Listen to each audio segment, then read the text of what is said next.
Hi everyone, welcome to my YouTube channel. Today, this is gonna be a story time about my first experience at a boarding school.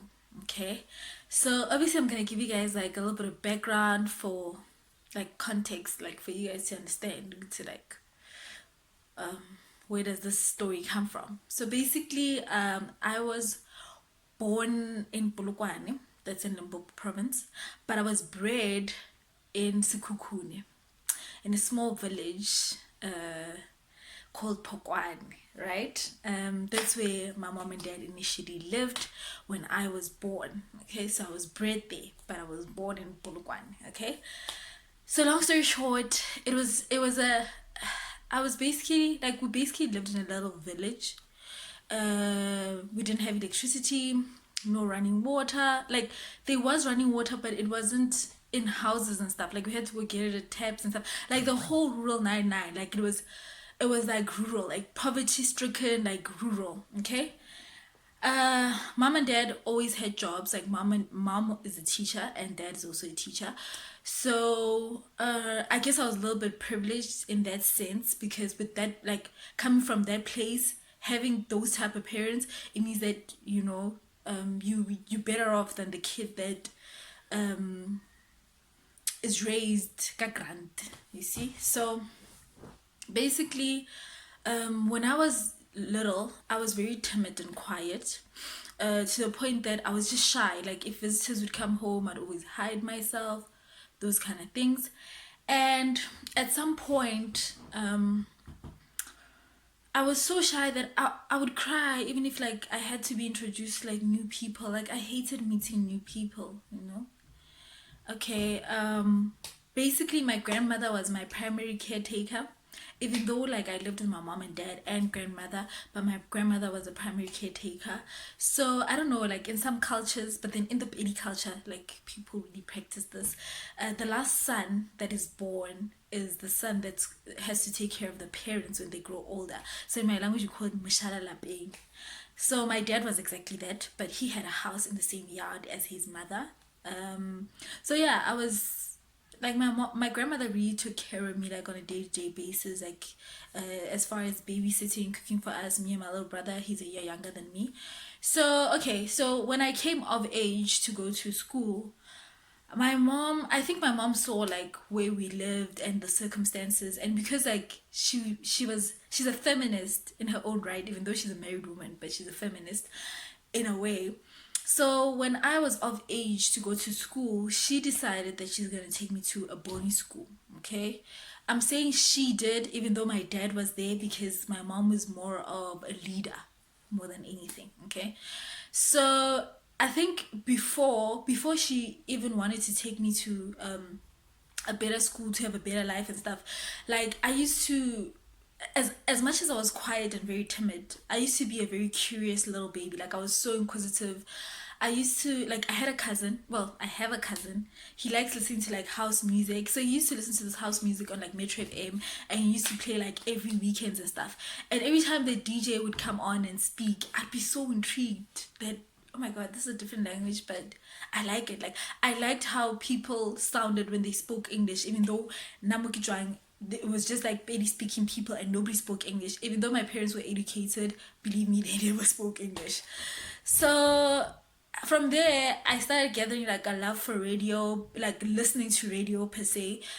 Because of the circumstances that we lived in, we only had like one small TV that was in black and white, and you need to take out like the car battery to like switch it on. Oh guys, it was hectic times. Looking back, I come from humble beginnings. um so my cousin would put the radio on Metro FM, and he would go out like to soccer or play with his friends or whatever. And I was young at the stage. So I tried to switch on the radio, and as I switch it on, there would always be like Metro FM, like people talking and stuff. And then like I'd like listen to like English. Like I used to remember I used to listen to like Azania, Katle Khodanke, like a lot of people like Eddie Zondi. I used to listen to a lot of people, but not because of the music, but because of how they spoke, how articulate, or how I thought, okay, so because of how articulate they were to my young ears at the time. Okay, so at some point I went to my mom and I was like, Mama, when I grow up, I want to go to an English school. Mom was like, English school. I'm like, yeah, I want to go to English school when I grow up. So I think my mom took it and she ran with it because she saw the circumstances that we were living in, and she was like, you know what, this is a real area. My kids are not going to get much out of this. And that's exactly how she grew up. So I felt like she wanted better for us. Long story short, one day I walked into my mom's room, and when I walked in, I'm like, wow, this is a nice bag. Like, it was a huge luggage bag on her bed. I'm like, wow, this is a nice bag. Can I have it? She's like, yeah. She's like, yeah, you can have it. And I was like, oh, I like this bag. And for some reason, she started packing my clothes and stuff. And in my young mind, I couldn't understand what was happening. And she had this, it's almost like a stamp that my initials and surname were embroidered on, okay? And she kept on like engraving my clothes with my name. And it didn't occur to me to ask, it's like, why are you engraving my clothes with my name? I was just excited that there's this little machine that can put my name into my clothes. You know, I'm a kid, right?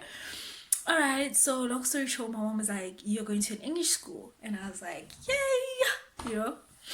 She didn't tell me anything. She didn't tell me like circumstances, how it's gonna be. Mind you, I live in Limpopo at this time, and like I said, I grew up in a place where there was no electricity, no running water. It was like village style, very like 101. You know, the like in the whole village there was maybe like two people who had cars, and one of those people like was my dad, and I don't know who else, but literally like there was maybe like 3 or 4 people that had cars in their village, and everybody's racist to each other. The village still exists even now. Everybody's still related to each other, but it's been a minute since I've been there because of, you know, like life gets in the way. Okay, so my mom, so after she had engraved and packed my clothes and stuff, we get into the car, and usually my little brother like goes with me everywhere because he's a year younger than me. So we're basically raised like twins. So my mom's like, no, you're gonna come with us alone, like me, you, and your dad, right? Okay, mind you, at this time, I only called my mom by the name that my cousins called her as, because, like I said, we lived in the same yard as my grandmother and my other cousins, and then there was my mom and dad. Okay, so for me, I never called them mom and dad because I was always at my grandmother's house, and every time my older cousins saw them, they used to call them like uncle and aunt. So that's what I also used to call them. My mom would tell me here and there that I'm your mother, but I would call her mom and then revert back to what they call her usually, and my dad the same. Okay, so we traveled. So as we were traveling, I went into the car. Oh, we traveled like a long distance. For a young mind, it was just a long drive. But now in hindsight, it's not that long. It's like 1 hour, 30 minutes. But that's besides the point. Okay. Long story short, we got to the small town in Malanga. It's called Belfast, right?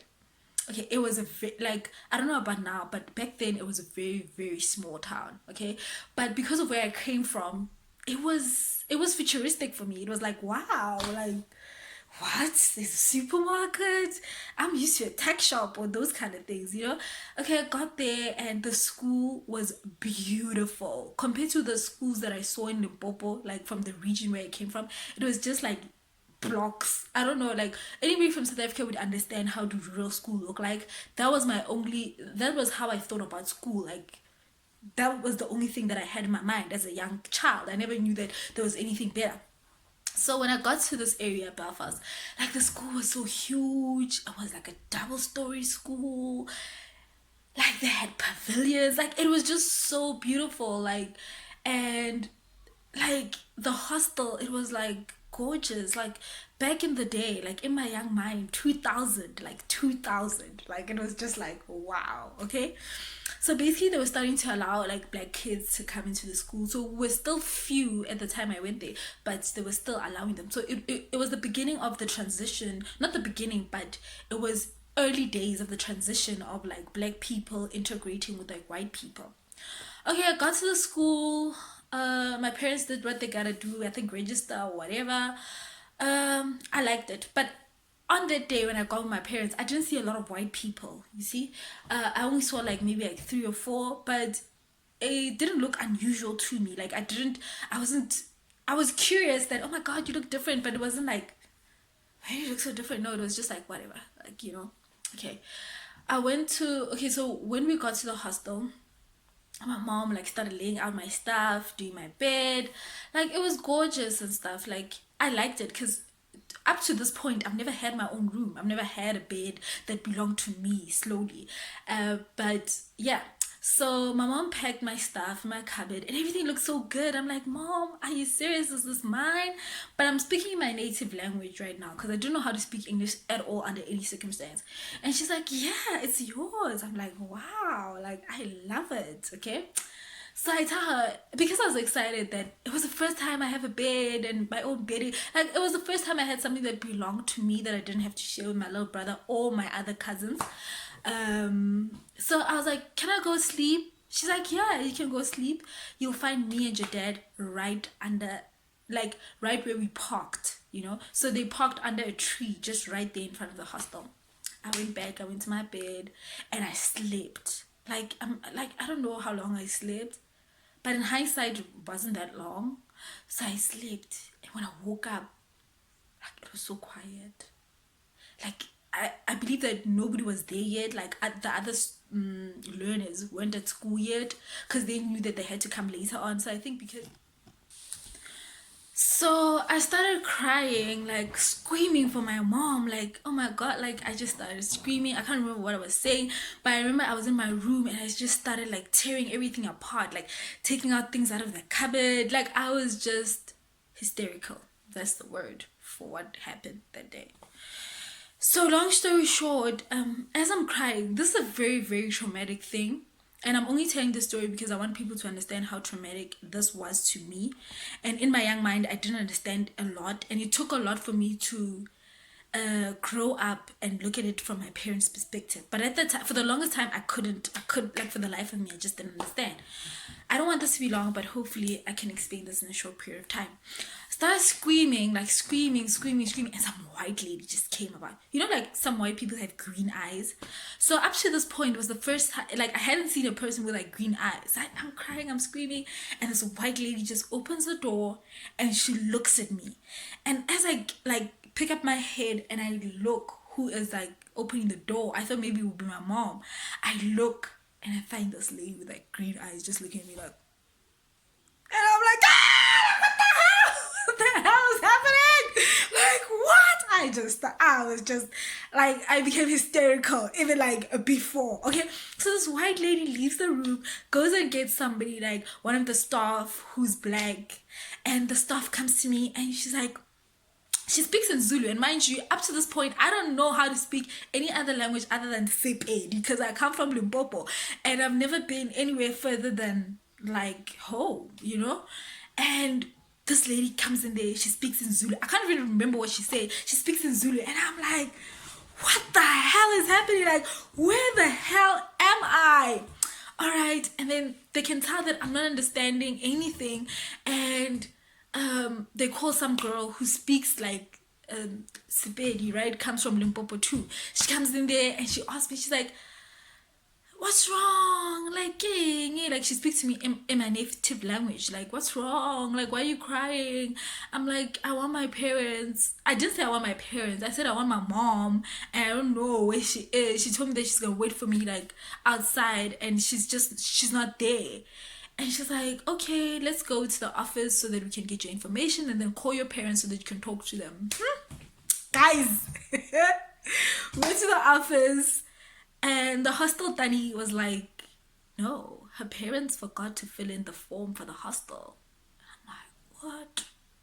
And they like, the parents filled in the form at school and they paid for like my school fees and my hostel tuition, but they forgot to fill in the form in case of like emergencies. They didn't even choose like a doctor for me and all that crap. And I'm like, what? So here I am. I go back to my room. I give this Danny like the slips that my parents had paid, because at the time we had to walk around with like proof of payment. 2000s will never know the struggles.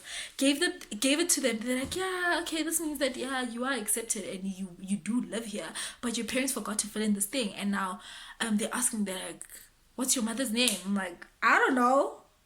And they're like, what's your dad's name? I'm like, I I don't know. I'm like, do I even have a dad? Remember, up to this point, I call my mom and dad like Auntie Malomi and my grandmother Mama. They're like, who's your mom? I'm like, Mom. I'm like, what else do you want me to say? Like, I don't know, you know? So clearly my parents didn't prepare me for this moment. So I think it's because they didn't want to scare me, and maybe my mom felt guilty. Maybe that's why she didn't prepare me for this moment. So I was like, I don't know. They're like, okay, cool. This girl took me under her wing. She did the best that she could, but given the fact that she was also in high school, I mean, there wasn't much that she could do with me, but she did the best that she could to teach me stuff and to lend a hand where she can, you know. So now, mind you, I'm 6 years old, going to like about to turn 7, like in September, and it's Jan. So technically, I am 6. I'm 6 years old. It's the year 2000. It's the first time I see like electricity and flashing toilets. So I start playing with like the lights and stuff, and I start flushing away, like just flushing for no reason, because it was exciting for me. No lie.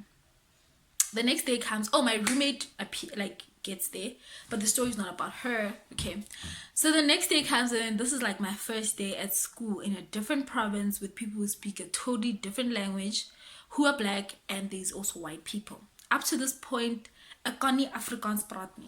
Okay, so this girl walks me to like my school. It was called like Klein School, like small school at the time. So I walk, and I go to like what we call initially small school. We get there. She leaves me at the gate. She's like, you know what? I'll come and get you after school. Okay? But if you want to go back to your hostel, this is the way. I'm like, okay, cool. When I get there, basically I wasn't scared because the previous year I had came for orientation, remember? But when I came for orientation, I don't know, for some reason I didn't see the white kids. Like I always saw like the black kids. So I get there, and for some reason they just knew where I belonged. Okay, so I started standing like behind me, like, you know, like all the blacks this side, all the whites this side. As much as it was democracy, we were still separated by race. Yeah, we're still separated by race. So all the black people go to the English class, and all the white people go to the Afrikaans class. So I went to class. Class was fun. I still even remember my first grade teacher, Mem Gerber, because she was so kind to me amongst all of those people, because I went through a lot of traumatic things like for the next 3 years, from like grade 1 to grade 3. Break time comes. I can't speak the language. Like everybody's speaking Zulu.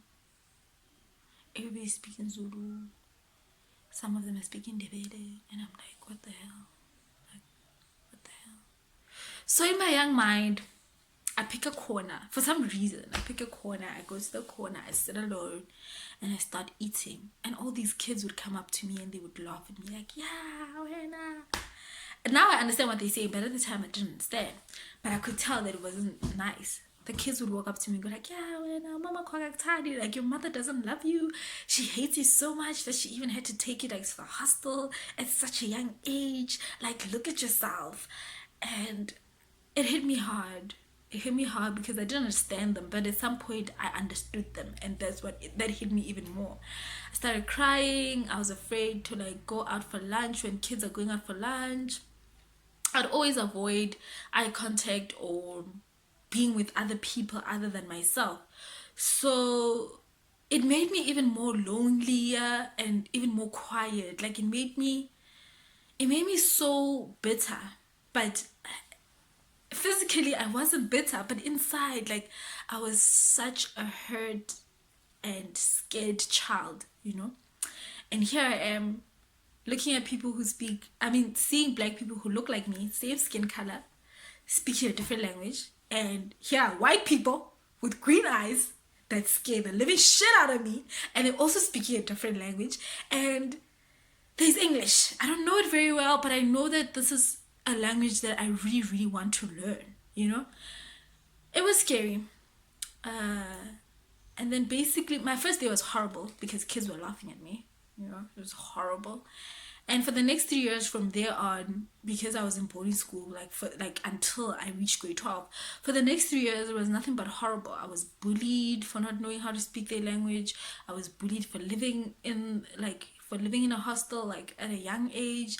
I was even bullied by teachers, but they didn't bully me in a sense of emotionally saying bad things about me, but they would parade me. Like they'd say stuff like, maybe they'd call each other's friends like, come cake, hier is die kleintjie. You know, they'd say stuff like, why would her parents like just leave her here? Like, what is wrong with these people? Like, she's so young. And I felt like I understood where they're coming from, but I felt like my parents at that time, they had no choice. You know, they had to choose between giving their daughter the best education they can and having to let go of seeing her every day, or seeing her every day and her getting a bad education. So they had to choose between the two, but it took a very long time for me to get to this point. And as my YouTube channel carries on, I'm gonna explain more about my background and how certain things affected me. But I just wanted you guys to to hear how my first time going to a boarding school was. Like, it was horrible. Different province, like everything was just different. I was so far away from home, guys. Like, it was so scary. Like, it was so scary. It even hurts me to this day. Every time I think about it, like, seriously, that happened to me. But I think my parents had a very tough decision to make, and they made it. You know, back then, you know, African parents, if they have to choose between education and playing happy family, they're definitely gonna choose education. You see. So yeah, it was kind of painful, but like, I'm forever thankful to the people that lived at the hostel. Like, some of them, not all of them, some of them. Some of them were really kind to me, and some of them really took care of me like I'm their little sister, to the point that even today I still regard them as very important people in my life. But other than that, there was other traumatic stuff that happened that I'm gonna explain as I carry on with this series of telling stories and stuff. But yeah, that's my story of how I moved provinces without knowing, and how my parents didn't tell me that they're shipping me off to boarding school, and I was basically thrusted in an environment that was hostile for me, but I had to adapt, and I did. I could tell that my dad felt guilty every time I came home after every 3 weeks, but there was nothing he could do, because as a kid, I didn't see it. As a kid, my dad was trying to reach out to me and telling me that if you don't want to go back, tell me. I will pull you out. But because of the way my mom is, she's so stern. Like, yeah, why, yeah? She's gonna go, like, you have to do this now for us, you know?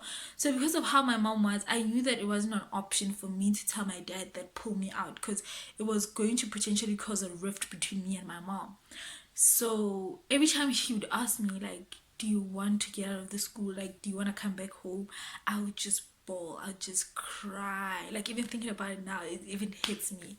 Like, I would just cry in front of him, like, it's okay. Like, I will deal, you know? I didn't say those actual words, but in my mind, I was thinking, I will deal. But it was very traumatic experience. I don't want to lie. Yeah, it was so traumatic, guys. Like, people used to, I can't believe that people used to laugh at me, saying that my parents like neglected me or something. But yeah, it was hectic. But as a kid, like, I don't wish that upon any kid. But anyway, guys, yes, this is my first story time on YouTube, and I don't want to make it long. I'm going to try and edit it and make it shorter. But I wanted to show you guys that I just wanted to give you guys a different perspective, a different story time about how a village girl moved to a town in a different province and had to adapt. And my parents didn't tell me anything. Basically, it's almost like, have you ever taken water and put spice, like pepper, on top, and then you put in like shower gel, and then the spice just goes, yeah. That's how my parents left me. Like, they just thrusted me in that environment. Like, bye, see you later. And they were gone, basically. They didn't leave phone numbers. They didn't leave anything that could potentially connect me with them until they came back after 3 weeks, when it was time to come and get me. Yeah. So yeah, this series, as I continue telling like my stories and stuff, I'm going to tell you guys about like my career in boarding school, like my whole school life, how boarding school transpired, how I changed boarding schools, how I lived in like 3 different provinces in South Africa, actually 4 now because I'm living in the 4th. And yeah, I'm going to tell you guys basically my life journey of how I grew up. Like, I came from a village, moved to a town, moved to a city, and then moved to a metropolitan area, and then initially lived in a metropolitan area for now. Okay, yeah. Bye.